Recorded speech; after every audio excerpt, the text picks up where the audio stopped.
Zee 24 तास एक पाऊल पुढे। धनंजय मुंडे यांच्या राजीनाम्याने आता आगामी निवडणुकांमध्ये बीड जिल्ह्यात मुंडे विरुद्ध मुंडे हा संघर्ष अधिक तीव्र होताना दिसणार आहे।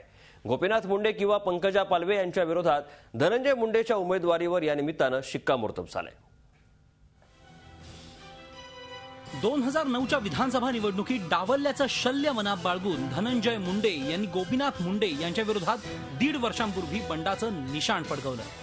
मात्र त्यांनी विधान परिषद सदस्यत्वाचा राजीनामा दिला नव्हता। अखेरीस तो त्यांनी दिला।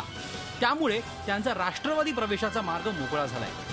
धनंजय यांनी पक्षप्रवेश केल्यास त्यांना राष्ट्रवादीच्या तिकिटावर निवडणूक लढण्याची संधी दिली जाईल असं सांगत राष्ट्रवादीनेही धनंजय यांच्यासाठी रेड कार्पेट अंथरलंय। खरं म्हणजे काका गोपीनाथ मुंडे यांच्या मुशीत तयार झालेल्या धनंजय मुंडे यांनी या निमित्ताने गोपीनाथ मुंडे यांच्या साम्राज्यालाच आव्हान निर्माण केलंय। काकांकडून जिल्ह्याच्या राजकारणात धडे गिरवून धनंजय यांनी बीड जिल्ह्यावर जबरदस्त पकड निर्माण केली। आधी भाजप पक्ष संघटनेत जिल्हा स्तरावर त्यांनी आपली पकड मजबूत केली। जिल्हा परिषदेवर निवडून आल्यावरही त्यांनी आपली ही ताकद कशी वाढती राहील याचीच काळजी घेतली।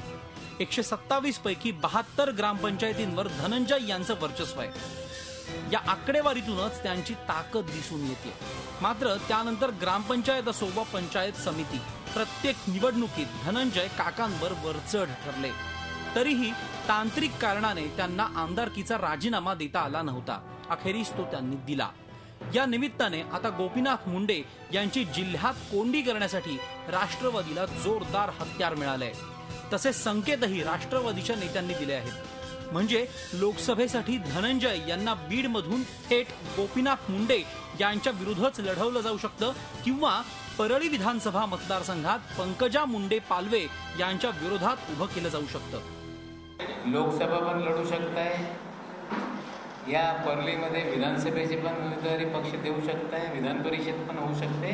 त्या बाबतीत आता निर्णय नाही, पक्ष योग्य निर्णय घेईल। कधी काँग्रेस पक्ष कोणाचे घर तोडू इच्छित नाही, पण एखाद्या माणसाला स्वतःची माणसं सांभाळता येत नाही, सोबत ठेवता येत नाही, मग त्या परिवारातले लोक एखादा निर्णय घेत असतील त्या बाबतीत पक्षाचे काही म्हणजे हातभार नाही त्याच्यात। धनंजय यांनी लोकसभा किंवा विधानसभेची निवडणूक लढवली तरी त्यांची लढत थेट काका किंवा चुलत बहिणीशीच होणार हे नक्की।